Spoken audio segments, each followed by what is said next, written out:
Welcome, everyone, educators, to day 3 of Possibilities to Reality with Bennie Fowler 3, NFL football player as well as a Super Bowl champion. If you've been watching the first 2 days, please comment. Let us know that you're here watching with us.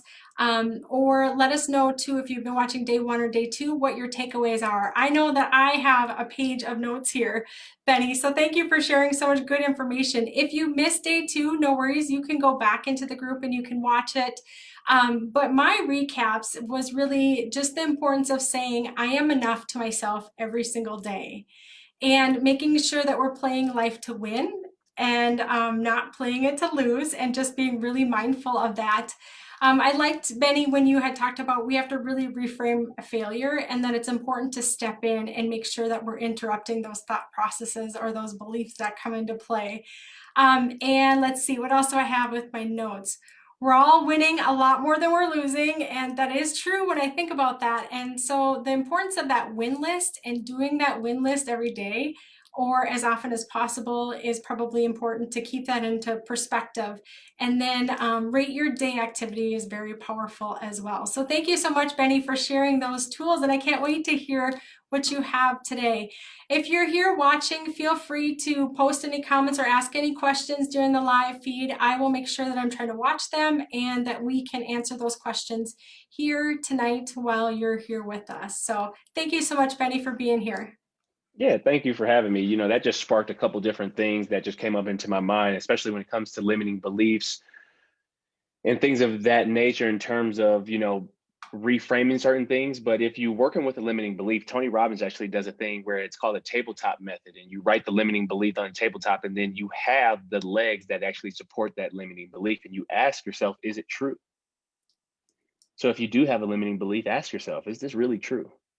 And then what's the support, what's the evidence that really supports it? And it's probably, you probably don't have much evidence to support it when you actually really think about it. So it's actually a very, very beneficial tool. I didn't, really plan on, sharing that, but I think that, just, spur of the moment, I was going to be a little bit informal today, but when I really think about, where I want to go next in terms of possibility to reality, I think about the importance of modeling. In Kobe Bryant and Michael Jordan are two of my favorite athletes of all time, the late great Kobe Bryant. And I love the way they just approached the game. It just felt like they always had this fearless mentality. And Michael Jordan, in the Last Dance documentary, actually said something very profound. And he said, "Why would I get nervous about a shot I haven't taken yet?" So why would we get nervous about something that hasn't happened yet? We kind of sometimes make these things up in our mind where that will stop us from doing things. And we make up all these different scenarios. This might go wrong, or this might go wrong, or what if this happens? And actually, there's a stat out there that says 98% of the things that we make up in our mind before making a decision that we might actually go back on never actually happen. So I like that, for people to sink that in, is that, a lot of things that we're kind of making up in our mind most of the time, 90%, 98% of the time won't happen. So um, I think that's super important. So why would you get nervous about something, or a meeting that you, or a presentation that you haven't given? Why would you get nervous about asking a girl or a guy out? These things haven't happened yet. So how can you eliminate that? And then ask yourself, with those limiting beliefs, is this true? Well, I'm scared about this. Or I'm lazy. Is that true? What's the supporting evidence? Because you got out of bed today, you went to work today, you've done this, you've done that. So that's not true. It just might be true some of the time. So we have to be careful about these generalizations. And what it really comes down to is attitude. And I just showed you before we got on live today, just now, my dog Simba. And Simba has the perfect attitude in terms of going after his dream. And I love talking and sharing things about Simba because that's some of the mindset and perspective that I want in my life all the time. He has this fearless mentality. He wants to go out there and he wants to catch rabbits and squirrels. That's his thing. He comes out, he feels like he owns the block, and he's only 20 pounds, 25 pounds, but he gets excited about the opportunities every single day. And because I have the leash on him, he'll never get to those squirrels and rabbits, and they're a lot faster and quicker. but that doesn't stop him from having the right attitude and approaching his dream and his goal. So how can we adapt more of that mindset when we're looking at our dreams and our goals? Regardless of the situation that we might be in, even if we're in a great situation, how could it be even better? But what is something to get excited about when we're looking at the goals every single day? Is kind of how we can approach the possibilities and turn them into the reality. Because we have to keep going every single day. This isn't, if I gave you $100 million right now, yes, that would be great. But then what's your gift to give back to the world? So money isn't everything, but how are we getting better? What's the process every single day? What's that 1% better every day? If we get 1% better every single day at the end of the year, it's 365% better. So how can we adapt that mindset and taking that mindset every single day and also still giving love to the people around us, even if we're not in the situation that we want to be in? Every time I come in from leaving home, Simba's always there with the same love and energy. Why can't we have the same love and energy towards every single person while we're still on our pursuit of going after our dreams? Because we could be just one conversation away from achieving everything. That is all just so powerful. It's all those little things. And if we do one little thing, it can compound to massive results, right? And just Absolutely. highly effective. Chris Smith had said, limiting beliefs will cripple your effectiveness. And Yes. that's exactly what you've been saying. And Chris has a coaching background, was a teacher and educator. He's now retired, but coached for many years in the high school area. So, It's um, amazing. yeah, yeah. I like that. I think it's really important to ponder and reflect back. Like, is this really true? And I know that there's sometimes where my mind is like, no, this is really illogical. I mean, you said 98%. The things that we think that might go wrong never really go wrong. Like if I think about going to give a speech, well, what if I'm late, or what if they don't like this, or what if they don't like what I'm saying? And then actually, in terms of the speech, what I'm talking about right now, I actually had a coach tell me the audience doesn't want you to fail, so you don't have to think about that. The people don't when you're listening to a speech, people don't come to watch you speak and be like, oh, I hope he misses a word or he messes up. So that took fear away right there. And then Sure. also with the limiting beliefs thing, is it true? That's a question you ask yourself. And then if you think, all right, yeah, it might be true in this situation, but is it true all the time? And Yeah. 100% of the time, it's probably not true all the time. Yeah. So our thoughts can be quite illogical and irrational at times, right? Well, 98% of the time, probably. It's like we're Well, walking around we, lying to ourselves, maybe. yeah, well, we talk about positive thoughts, and I agree that we should always think positive. But at the same time, there's a part of your brain that's trying to protect you. And if you understand that you can't always think positive, your mind is just trying to protect you. Now, just come back to, you and I talk about mindfulness and just come back to the present moment. Okay. You notice that your thoughts are here. Now come back to the present moment. But Yeah. just the whole thing now that, I used to be very big on positive thinking and I don't want to ever think negative. And that's just not true. That's just not how we're wired. We're wired for fight or flight and this survivor mentality. And so your brain is protecting you. But are these threats real? I'm not getting ready to get eaten by a tiger or a bear. I'm just a little bit excited about something I really care about. Mhm. Yeah. Yeah, and I would imagine that's a habit that we have to get into. It might be something worth setting the alarm on your cell phone every day just to remind ourselves to get into that habit and checking in like, okay, this is what's been playing in my mind, and how true is that? How valid is that statement? And we know that our brains really don't know the difference between truth and reality, or truth and not truth, right? Like Right. what we fear, our bodies will respond as if it's really happening. And I know through some of my visualization processes that happens, where the mind goes, the body will follow, and how dangerous that can be, I think, to get caught up in that and attach that as if it's our own reality. Yeah, definitely. You actually, if you think about it, that just sparked something for me in my mind. If you think about like being super mad at somebody and then you ask them like what they were doing and it didn't even match up to what you were actually mad about. but you just made up all these things and how you were going to respond, and then they were just like, oh, that's not what I was thinking or doing at all. It's just Yeah. like, wow. But your mind, all these thoughts. So what's real? Asking yourself, all right, what's real in this situation? What are the facts? What's the meaning I'm giving to this?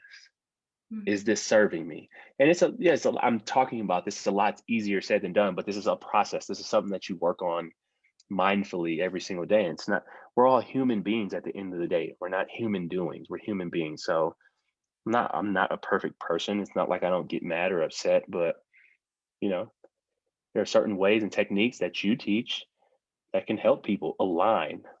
And I think it's incredible. So yeah, we're always a constant work in progress. Right. Right. And there's so much benefit to getting curious about that. Like whatever our mindset is telling us or what our body is saying or any of those inner beliefs. So just continue to get curious and check in with ourselves, right? And make Absolutely. sure that we're not holding ourselves back. We need to get out of our own ways. And I'm speaking about myself here even. Yeah. So, Absolutely. We all need that. We all need that support system and to be empowered. I mhm, think, one of the benefits, I have three coaches right now. I have a business coach, I have a life coach, and then I have a relationship coach. Like, why would I not have coaches? I'm a professional athlete. I didn't get to this point in my life without coaching and training. mhm, And I didn't propose to my fiance just for us to get married and have an okay relationship and marriage. I right. want to have an extraordinary marriage and relationship. So that's what I try to help people do in terms of my coaching. Have extraordinary lives, live life on your own terms, and not feeling like you just have to be pulled in whatever direction life is pulling you in. Yeah. Yeah, it is important to seek out that mentorship or your coaches or even have the people that you look up to. So you mentioned your coaching program. Tell me more about that. Yeah. So my coaching program right now, I'm taking clients. I have two more open spots, and it's at a very discounted rate right now as I will be getting ready for the season. But my coaching will be going to the end of June. We meet once a month or twice a month, depending on the schedule.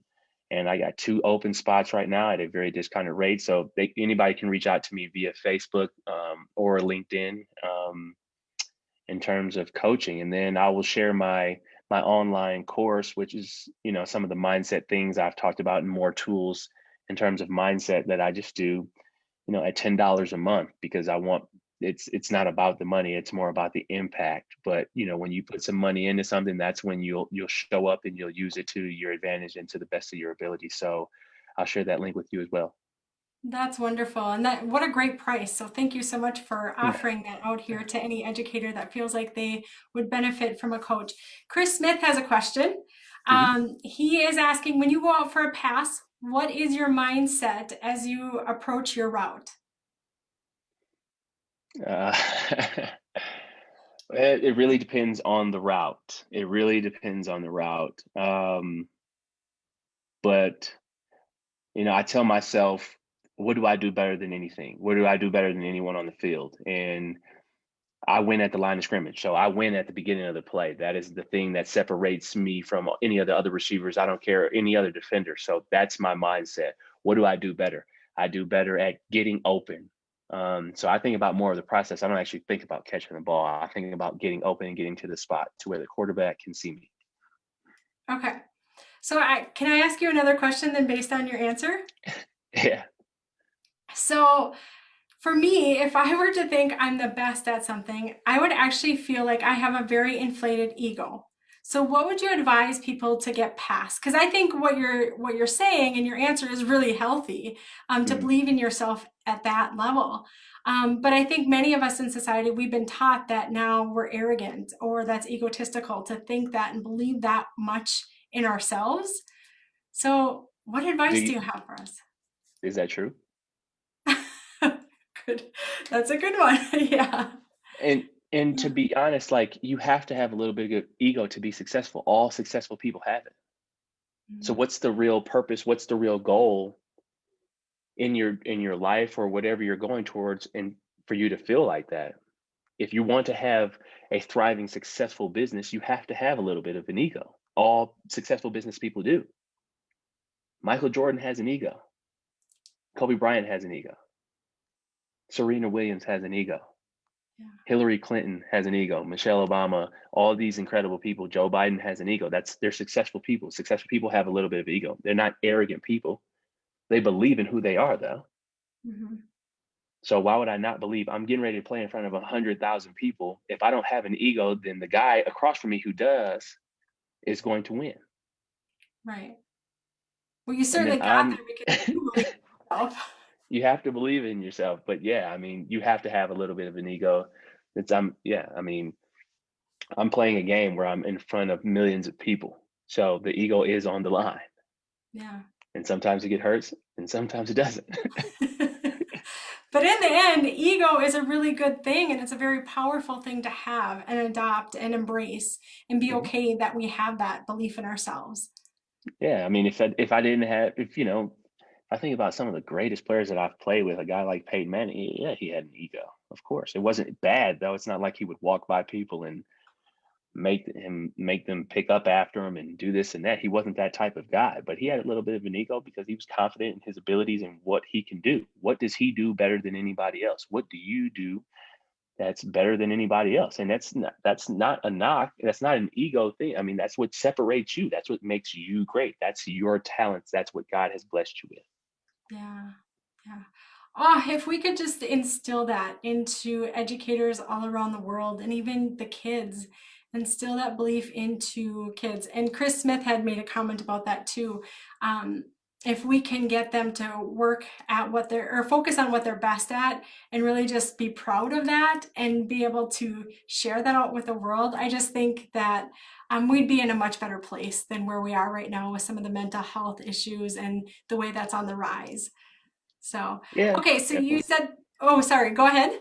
I said, yeah, definitely, definitely. They got to focus on their strengths and why they're great at what they do, and Mhm. to be proud of it. That comes more from a support system as well. That's not just them believing it. That comes from the parents.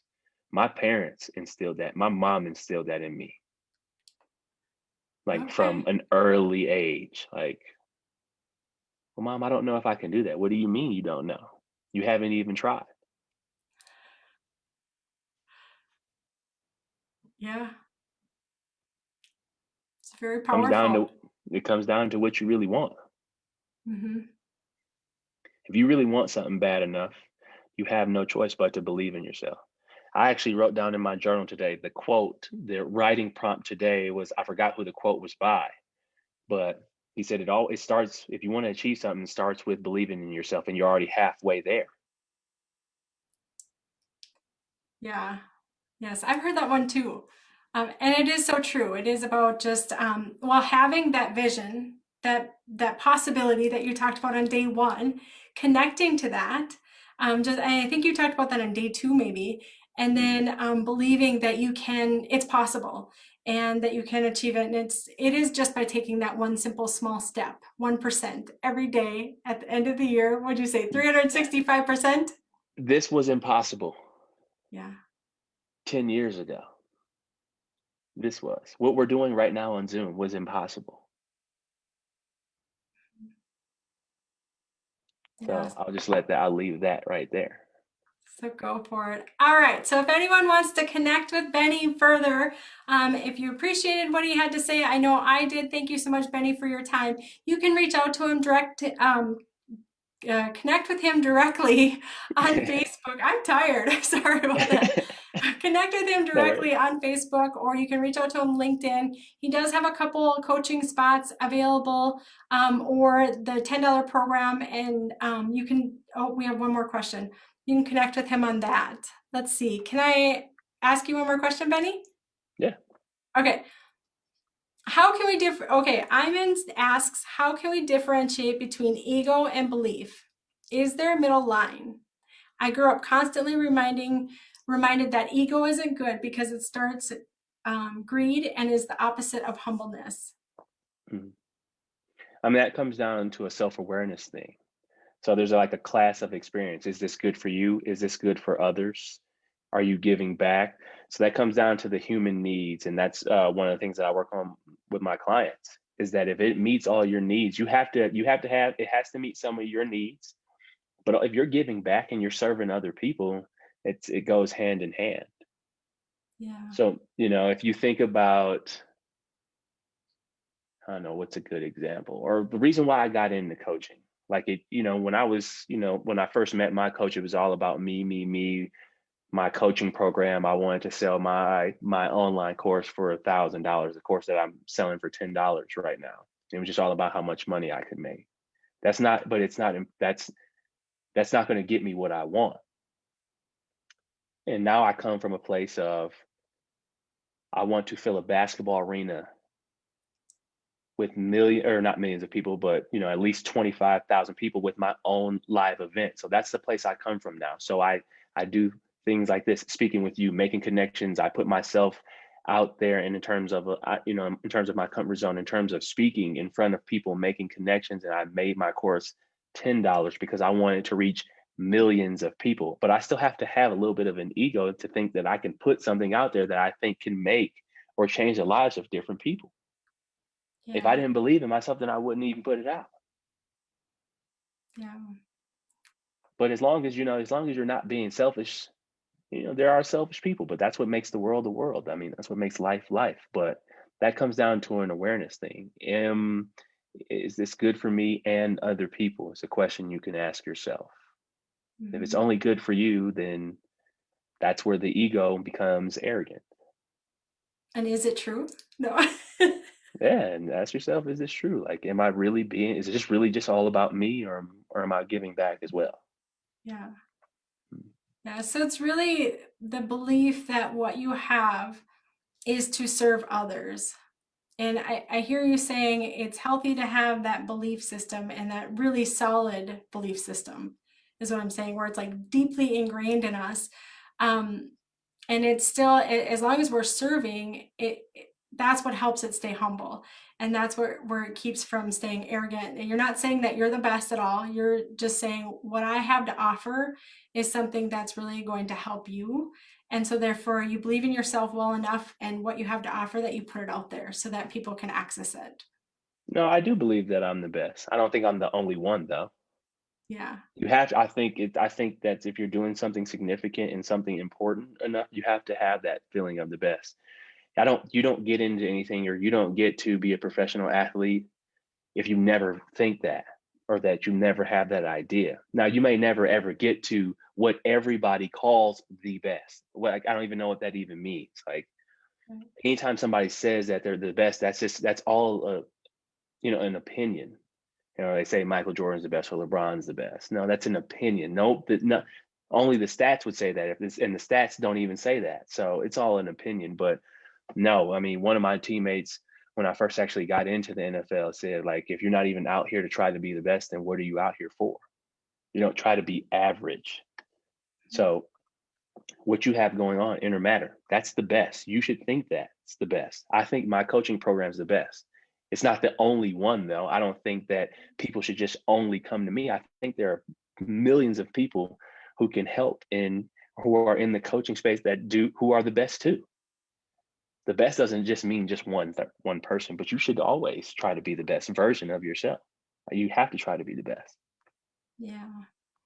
Yeah, I would say, I mean, that part comes natural for me to try and be the best version of myself, but I feel like I probably question more myself more than I believe in myself as far as being the best. But I do believe that Inner Matter has some of the best services to offer for sure. And I know that your coaching program is very sound. So thank you so much, Benny, for your time tonight and just over the last couple nights. It's been a fun journey, and I am so grateful for the information that you were able to share out with educators and how we can help ourselves as educators, whether you're a paraprofessional, teacher, kitchen staff, administrator. This group is for you and to help you go from surviving to thriving.